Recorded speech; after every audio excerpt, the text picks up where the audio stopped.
啲兇猛嘅野狼，一定要打到佢四肢凌亂，等其他人聞到骨肉嘅血腥，就知道死亡嘅慘痛，以後一定唔敢翻嚟。你錯啦！野狼雖然侵犯我哋五台山嘅菜園，但我哋出家人有好生之德。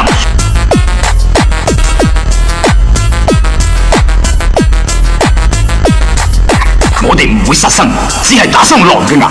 你咁仲係唔啱，你哋只係打傷狼嘅牙，唔去殺死佢哋。啲狼恢復元氣之後，就會聯群結隊嚟侵犯你哋五台山。